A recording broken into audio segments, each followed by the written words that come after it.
Kevin, good to see you. Firstly, your role. Hi, Chris. I'm currently the managing director of Amadeus, which is a part of the NEC group up in the Midlands, in the centre of the country.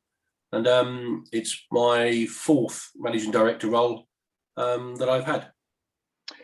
Now, you are quite an independent spirited character, I think it's fair to say. What have been your moments of inspiration as you've gone through your career? It's a great question, and I'm not going to be answering it succinctly, unfortunately. So do bear with me sort of ad-libbing. But I think inspiration is so closely linked with motivation. And for me, I mean, I know people that have been motivated by a single point throughout their career and throughout their lives. I'm not one of those individuals. I've found different inspiration and different motivation at different points in my life. So if you met me as a 15-year-old Kevin, or a 25-year-old Kevin, a 35-year-old Kevin, or a 45-year-old Kevin, each of those would be sort of different reasons to be inspired, different reasons to be motivated. And I think that's okay. I think, not having a very set plan, not having a very set target is okay. I think you need a reason to jump out of bed and a reason to do things. And I think it's okay to change those reasons and to be influenced by, the environment, the opportunities and the people, because there's a bit of luck involved in everything. There's a bit of timing involved in everything. And there's what you can influence and drive yourself. So adding all those things together, as I said, if I was a young guy at school, I probably wasn't that motivated or inspired to achieve a certain grade in my exams or do my exams at all. I was motivated completely differently. I was motivated in social side, having a laugh, as many friends as I could have, started to develop into other interests in later years at school, and so on. And then when I started working, I left school very early. I started working in construction with my father, was solely motivated about landing a job and not having to go through interview processes, solely motivated by the sort of the cash and the daily wage that was far superior to any of my friends who was continuing their education or going on to sort of apprenticeships. And then we were on holiday, one of our first holidays, teenagers, laying on a beach in Spain. And my friends started to say how lucky they were to be paid, having paid holiday, lying there and getting paid by their respective employers. And I was there as a self-employed individual, resenting the fact that I wasn't getting paid. So not only was I not getting paid, I was also losing the pay. So I thought I was being sort of hit twice financially. So that sort of gave me a different motivation at the time to go out and try and become an employee, try and find a career. And then say through that career, you got different opportunities in different organizations or different opportunities to change organizations. And that motivation, as I said at the beginning, I think it's okay to keep changing your reasons, your inspiration and your reasons for motivation. But so I did warn you at the beginning, it might not be a succinct answer. No, that's okay. Failure and success go with a job, don't they? Can you pinpoint a moment as your greatest success and your greatest failure? Yeah, there's probably one instance springs to mind, but I guess what I'd like to share is, and it's very simplistic, but I think communication is so key in everything we do, personally, socially, professionally. And when I've experienced great success, good communication, clear communication has always been at the core of that success.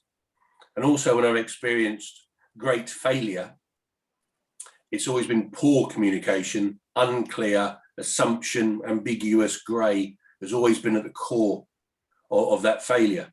So I would just like to say, communication is absolutely key.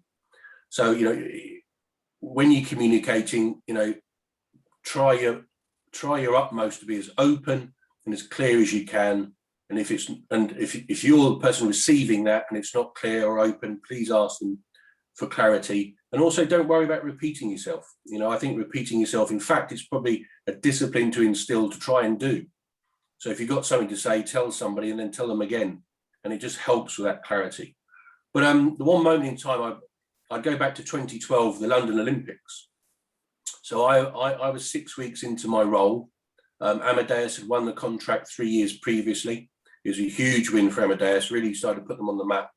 Strategically, we were intending to use it as a bit of a springboard to launch ourselves. We just rebranded under the branding of Amadeus into the market, into the sector.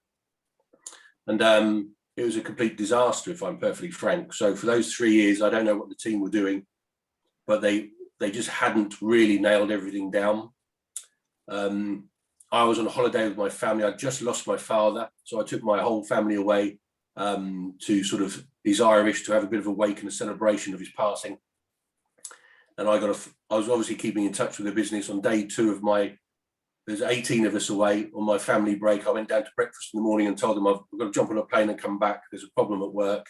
I'll only be 24 hours, 48 hours at the max. I left them on itinerary, what to do. I'd organised mini buses and certain things. And I flew back into London. I was told it was more of a stock problem. We were just shortage of stock, and that was causing some issues. On arriving at the park, getting my security clearance, getting in, talking to the team, realising actually this stock was just one of the symptoms. And it took about 12 hours to really get to the root cause of it, but it was real crisis management. So it could have been, and it felt like at that moment in time, easily my largest failure, professionally, commercially, etc. But then we got into crisis management. We started figuring out what we needed to do. So you started to deal with the low-hanging fruit. Then you really went to the root causes and started to try and repair those. We looked at the team. So unfortunately, we had to let some of the team go immediately. We had to bring some of the wider team in. And it's one of my one of my proudest achievements. I think so on day 2, I flew in, big problem, looked like we couldn't deliver. And on day 27, we completed the games. I don't think as a customer you'd have been aware, as a visitor, it is still, and is the largest show on earth. It's the largest event that's ever been put on. And we catered for that, we delivered. And I just, I look back and regret that I hadn't had 6 months instead of 6 weeks time in, because we wouldn't have had those problems. And it's that sort of moment where you look at, turning that crisis, turning that potentially largest failure into potentially your largest success, or one of the things you're most proud of. And do you enjoy leadership? Do you enjoy leadership? I love being in charge. Yeah, I love making decisions. I love consulting. I love a team around me. People talk about leadership being very lonely, and I can understand that sort of metaphor. But it can be the way that your culture and your style and your system. So I love consulting with my team. I like to think I empower and my team know that if they say something, I listen, I will take note, I will reflect on it. But ultimately, you do need one leader. The buck does stop with one individual. And yeah, I thoroughly enjoy that responsibility. I can't help but be a sort of a competitive individual.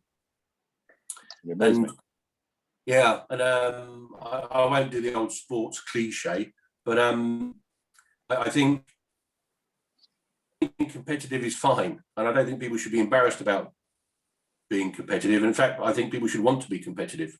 And again, it's a bit like the Olympic scenario. It's great when you're winning, and you learn a lot of things, how to do things, what went well, but also, the lessons when you're losing.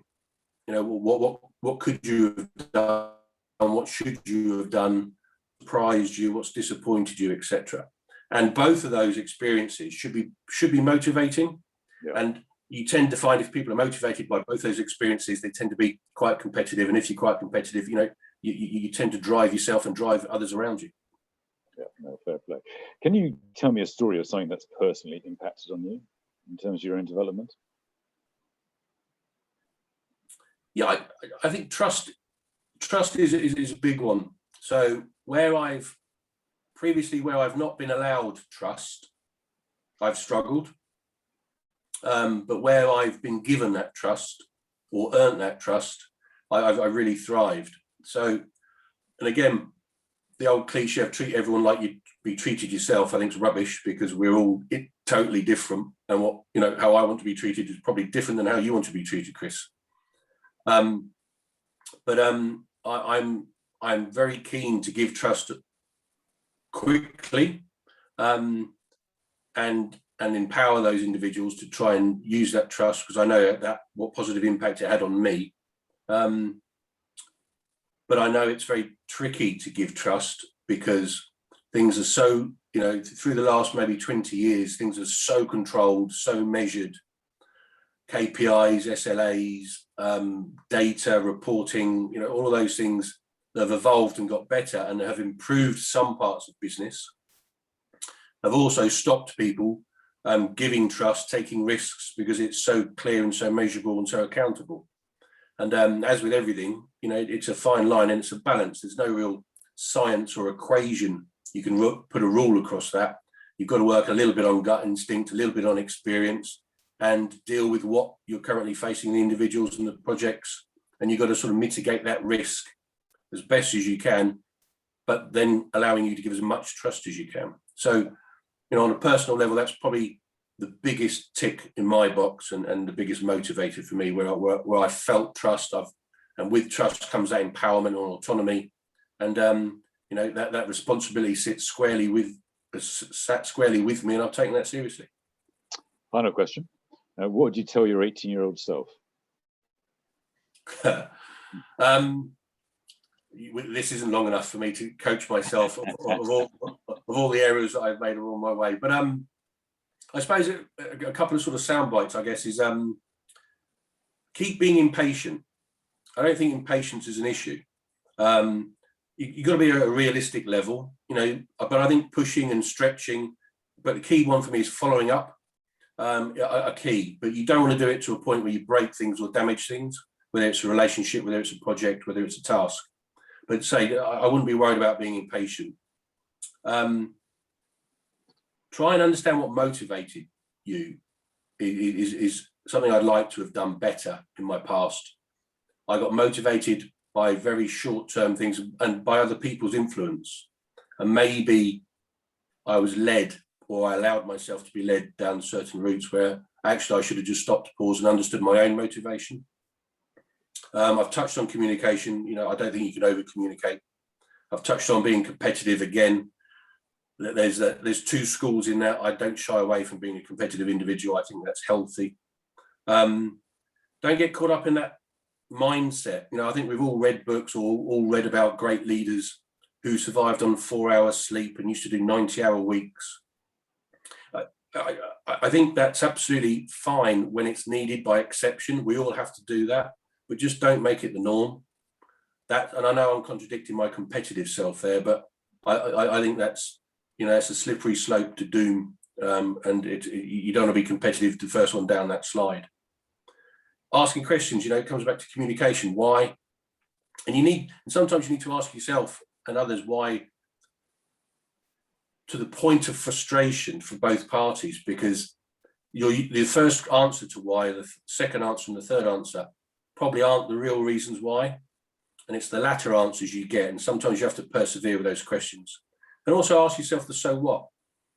Understand the consequence. You know, why am I doing this? What would happen if I don't do this? What happens if that isn't achieved, or that isn't painted blue and it turns up as green?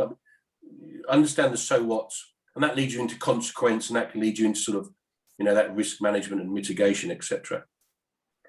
And then I suppose one of the more interesting ones, because if my children were here now, I'd say, what do Watsons not do? And they'd repeat absolutely parrot fashion, because it's been beaten into them. We don't waste. Waste is a big thing for me, and whether it's waste of money, waste of time, waste of resource, or waste of energy. But I think learning. So, you know, I used to take things apart. I remember my first role as a restaurant manager. You know, you used to phone somebody and they'd take 48 hours to come out, and they'd turn up. They wouldn't have the parts. They'd charge you a fortune. Whereas, you know, I used to have a little tinker and play with, see if I can understand how things work, see if I could tell them which part to bring, just try and get ahead of the curve. And I still do that now. You know, we've got a hot water tap in the kitchen. It doesn't, it's a kettle tap. It doesn't bring out hot water at the moment. I've been playing with it for the last 2 days to understand what's wrong. And, you know, I'll be ordering a small boiler and fitting it myself. But I think by taking things apart, understanding how things work, and you can take that literally across many things, whether it's relationships, whether it's people, whether it's mechanical, whether it's physical. But stop throwing things away, stop replacing things, see if you can recycle, reutilize. And as I said, you know, it doesn't have to be a practical tap. It could be, you know, an emotion, a relationship, an experience.